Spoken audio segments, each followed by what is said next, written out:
என் மேலான தமிழ் பெருங்குடி மக்களே, உங்கள் அனைவருக்கும் மேலரசம்பட்டு சமூகத்தின் பணிவான வணக்கங்கள். திமுகவின் பரிதாபங்கள்.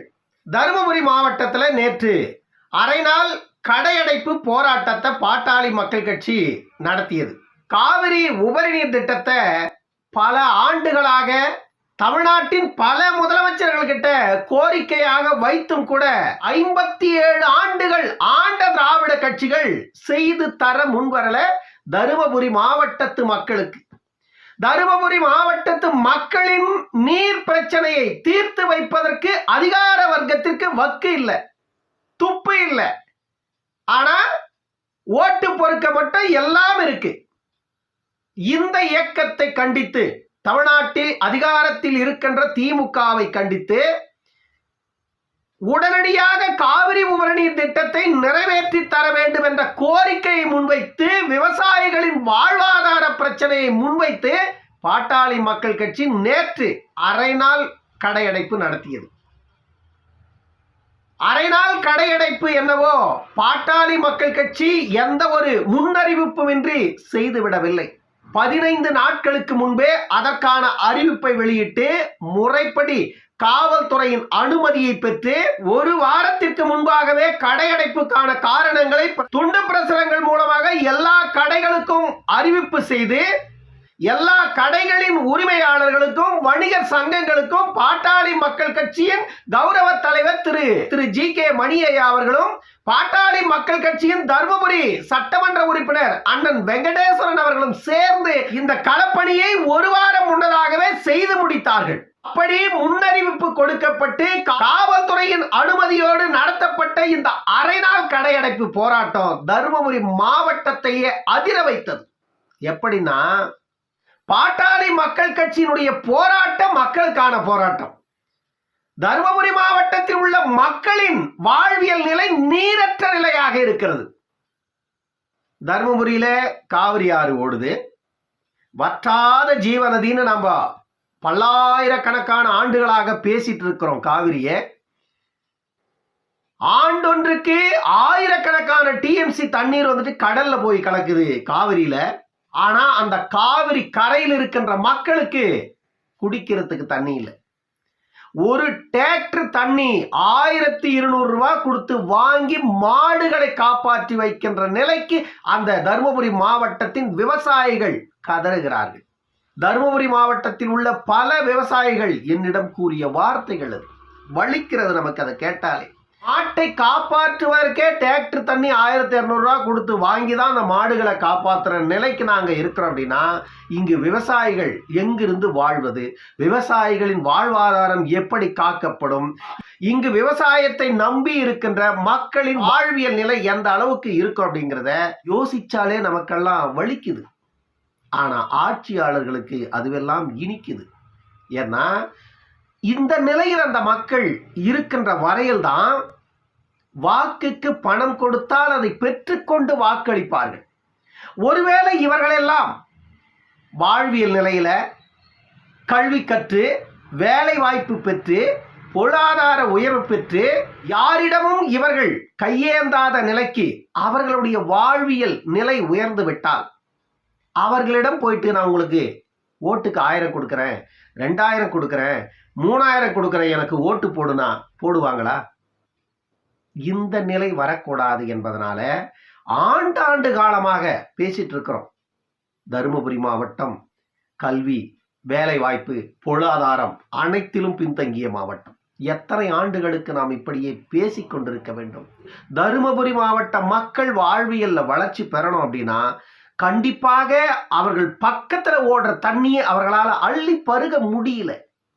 ஏன்னா ஆண்டுதோறும் ஆயிரக்கணக்கான டிஎம்சி தண்ணீர் கடலுக்கு போகுது. அந்த ஆயிரக்கணக்கான டிஎம்சி தண்ணியில ஒரு டிஎம்சி அல்லது ஒரு 2 டிஎம்சி அந்த தருமபுரி மாவட்டத்திற்கு அந்த உபரி நீரை வடிகால் மூலமாக அந்த மாவட்ட மக்களின் பாசனத்திற்கு திருப்பி விட்டா தருமபுரி மாவட்ட மக்கள் விவசாயத்துல மிகப்பெரிய அளவில் வளர்ச்சி பெற்று விடுவார்கள். என்ன மிகப்பெரிய உழைப்பாளிகள் தருமபுரி மாவட்டத்து மக்கள். தருமபுரி மாவட்டத்து மக்கள் பெரும்பாலான மக்களுடைய வாழ்வியல் நிலை எப்படி இருக்கு தெரியுங்களா? பெங்களூர் என்ற பெருநகர்ல வீதி வீதிக்கு தள்ளுவண்டி வைத்துக்கொண்டு கூழ் விற்கிறார்கள், வேர்க்கடலை விற்கிறார்கள், காய்கறி விற்கிறார்கள், இளநீர் விற்கிறார்கள், பழங்கள் விற்கிறார்கள், பூ விற்கிறார்கள். இப்படிதான் அவர்களுடைய வாழ்வியல் நிலை இருக்கிறது. தருமபுரி மாவட்டத்தில் உள்ள மிக பெரும்பாலான மக்களின் வாழ்வாதாரமே பெங்களூர் பெருநகர்ல வீதிகள்ல தள்ளுவண்டியில வியாபாரம் செய்வதுதான் அவர்களுடைய வாழ்வாதாரமாக இருக்கிறது. எனக்கு பெரும்பாலான நண்பர்கள் தருமபுரி மாவட்டத்தை சார்ந்தவர்கள் பெங்களூர் பெருநகரில் இருக்கிறார்கள். அவர்களுடைய வாழ்வியல் நிலை இப்படிதான் இருக்கிறது. எல்லாம் பார்க்கும் பொழுது, அந்த நண்பர்களினுடைய வார்த்தைகளை கேட்கும் பொழுது எனக்கு வலிக்கிறது. ஒரு அம்மா ஒரு தள்ளு வண்டியில ஒரு கூழ் பானை, ஒரு மோர் பானை, இந்த 2 பானைகளிலும் கூழ் மோர் இரண்டையும் வைத்துக்கொண்டு காலை 10 மணிக்கு தொடங்கினா வியாபாரத்தை மாலை 5 மணி வரைக்கும் அந்த அம்மா வியாபாரம் செய்யறாங்க. அந்த அம்மா சொல்றாங்க, இங்க இந்த கூழை விற்றுதான் ஊர்ல என்னுடைய 2 பிள்ளைய படிக்க வைக்கிறேன், என்னுடைய கணவருக்கு சோறு போடுறேன் நானு. ஏன்னா என்னுடைய கணவன் பெரிய குடிகாரன். அந்த குடிகாரனாலதான் நான் இந்த இடத்துல வந்து இங்க கூழ் வித்து கொண்டு இருக்கிறேன். என்னுடைய பிள்ளைகளை படிக்க வைக்க வேண்டிய கடமை எனக்கு இருக்கிறது. ஆகையால என்னுடைய கணவனை நம்பினால் நாளை என் பிள்ளைகளும் கல்வி கற்காமல் போய்விடுவார்கள். அதனால் என்னுடைய பிள்ளைகளை கல்வி கற்க வேண்டிய ஒரு அவசியத்தை கருதி இங்கு நான் கூழ் விற்று கொண்டிருக்கிறேன் என்று அந்த பெண்மணி பேசுகிறார் என்றால் வலிக்கிறது. அந்த பெண்மணி பேசினால் ஏன் எனக்கு வலிக்க வேண்டும்? அப்படின்னா என்னுடைய மண்ணில் என்ன இல்லை, எங்களுக்கு 10 ஏக்கர் விவசாய நிலம் இருக்கிறது என்று சொல்லுகிறார். ஆனால் வானம் பார்த்த பூமி. நன்றாக மழை பொழிந்தால் கடலக்காய், கொள்ளு, இது 2 மட்டுமே எங்களால் ஆண்டில் பயிர் செய்ய முடியும். இதை தவிர்த்தால் எங்களால் எதையும் செய்ய முடியாது. விவசாயம் செய்வதற்கு கூட இன்று கூலி ஆட்கள் இல்லை. கூலி ஆட்களை வைத்து விவசாயம் செய்தால் விவசாயத்தில் வருவது அந்த கூலி ஆட்களுக்கு கொடுப்பதற்கு போதாது. இதையெல்லாம் பார்த்து பார்த்து சளைத்து விட்ட நான் கூழ் விற்றாவது பிள்ளைகளை படிக்க வைத்து விடலாம், ஆனால் இந்த விவசாயமே எனக்கு வேண்டாம் என்று சொல்லி அந்த தர்மபுரி பெண்மணி பெங்களூர் பெருநகர்ல ஒரு வீதியில நிரந்தரமாக நான் 3 ஆண்டுகளாக பார்க்கிறேன். ஒரு இடத்தில் தள்ளு வண்டியில கூழ்பானை வைத்து விற்று கொண்டிருக்கிறார். நான் பல நாள் அந்த அம்மா கிட்ட போயிட்டு கூழ் குடிப்பது என்னுடைய வழக்கம். அப்படிதான் அவருடைய பின்புலங்களை நான் விசாரித்தேன். அவர் பேசும் பொழுது அவருடைய கண்ணுல கத கத கத கதான்னு தண்ணீர் வருது. 10 ஏக்கர் நிலம் இருந்து என்ன பயன்? கணவன் இருந்து என்ன பயன்? பிள்ளைகளை பெற்று என்ன பயன்? நம்மை ஆளுகின்ற அரசும் நம்மை நிர்வகிக்கின்ற நிர்வாகமும் சரியில்லைனா எது இருந்தாலும் நீ நடுவீதிதான் உனக்கு கதி. அதுதான் இன்று தருமபுரி மக்களின் நிலை. இதை மாற்றுவதற்காகத்தான் பாட்டாளி மக்கள் கட்சியின் நிறுவன தலைவர் பல ஆண்டுகளாக போராடுறார். ஆகாத ஒன்றை செய்யுங்கள் என்று மருத்துவர் ஐயா ஒருபோதும் சொல்லல. இமயமலையை புரட்டி கொண்டு வந்து தருமபுரியில வையின்னு சொல்லல. நமக்கு எட்டாத தூரத்தில் இருக்கிற கங்கை நதியை கொண்டு வந்து தருமபுரி மக்களுக்கு நீர் கொடுக்கணும் கேட்கல. அவர்களுக்கு கையில் எட்டுகின்ற தூரத்தில் இருக்கின்ற நீரை அவருடைய வாய்க்கு பருக கொடுங்கள் என்று கேட்கிறோம். இது குற்றமா? இந்த கடையடைப்பு நேற்று நடந்தது. அது மிகப்பெரிய வெற்றியை பெற்றது. தருமபுரி வணிகர்கள் தானாக முன்வந்து அரசுக்கு அழுத்தம் கொடுக்க வேண்டும் என்று அனைவரும் அரை நாள் கடையடைப்பு நடத்தி அரசுக்கு அழுத்தத்தை கொடுத்தார்கள். அதிர்ந்து போனது அரசாங்கம். திமுக காரணங்க கதறானுங்க. தருமபுரியில காவல்துறை வந்துட்டு திமுகவின் கட்டுப்பாட்டில் இருக்கிறது. பாட்டாளி மக்கள் கட்சியின் கௌரவ தலைவர் ஜி.கே. மணி ஐயா அவர்கள் இந்த கடையடைப்புக்கு பிறகு ஒரு பிரஸ் மீட் கொடுக்கிறாரு. அந்த பிரஸ் மீட்ல செய்தியாளர்களை தள்ளி விடுறாரு காவல்துறை அதிகாரி. இது என்னங்க அராஜகம்? காவல்துறையினுடைய அராஜகம்.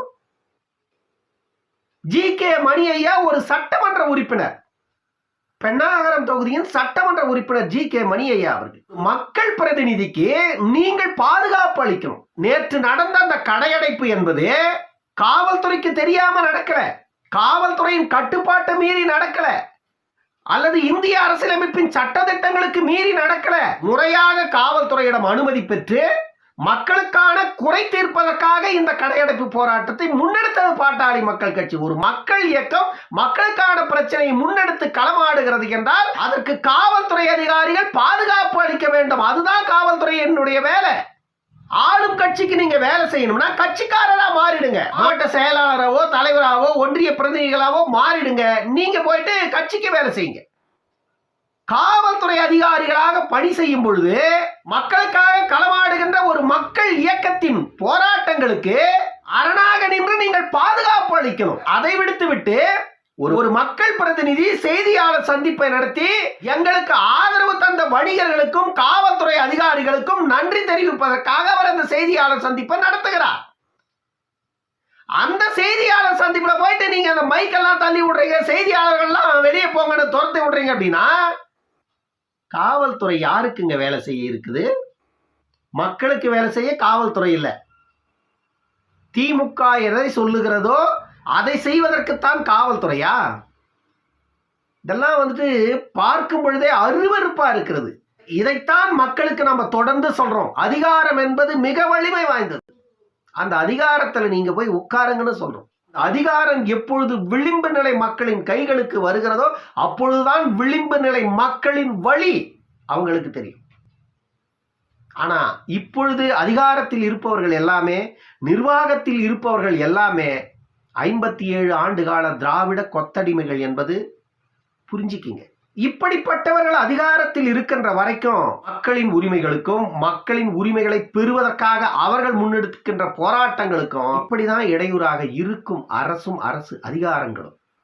இதையெல்லாம் மாற்ற வேண்டும்னா உங்களுடைய ஒற்றை விரல் ஆயுதம் வாக்குதான். அதை நீங்கள் சரியாக பயன்படுத்தினீர்கள் என்றால் மக்கள் யாருக்கிட்டையும் போய் கையேந்த வேண்டிய நிலைமை இருக்காது. ஏன்னா உங்களுக்கானவர்களை நீங்கள் தேர்ந்தெடுக்க முடியும். ஆனா இப்ப நீங்க தேர்ந்தெடுத்திருப்பவர் யாருமே உங்களுக்கானவர்கள் அல்ல. உங்களை பணம் கொடுத்து பெற்றவர்கள் தான் இப்பொழுது உங்களை ஆட்சி செய்கிறார்கள் என்பதை நீங்கள் புரிந்து கொள்ளுங்கள். நீங்கள் விலை போய்விட்டீர்கள். உங்களுடைய உரிமைகளை அவர்கள் விலை கொடுத்து வாங்கிவிட்டார்கள். இப்பொழுது மக்கள் உரிமையற்று நிற்கிறார்கள் என்பதுதான் நிதர்சனம். ஏன்னா உங்களால கேள்வி கேட்க முடியாது. கேள்வி கேட்டா என்ன கேட்பான் தெரியுங்களா? நீ என்ன ஓட்டு சும்மா போட்டியா? பணம் வாங்கி தானே ஓட்டு போட்ட. சிந்திக்க வேண்டியது மக்கள் அன்பு உறவுகளே. ஆட்சியாளர்கள் அதிகார வர்க்கங்கள் ஒருபோதும் சிந்திக்க மாட்டார்கள். அவர்கள் செய்வது சரி என்று அவர்கள் சிந்திக்கிறார்கள். நீங்கள் சிந்தித்து சரியாக செயல்பட்டால் அதிகார வர்க்கம் இப்படி உங்களை அலைகழிக்காது. இன்னொரு காணொளியில் சந்திக்கும் வரை உங்களிடமிருந்து விடைபெற்றுக் கொள்வது மேலரசம்பட்டு சண்முகம். நன்றி, வணக்கம் அன்பு உறவுகளே.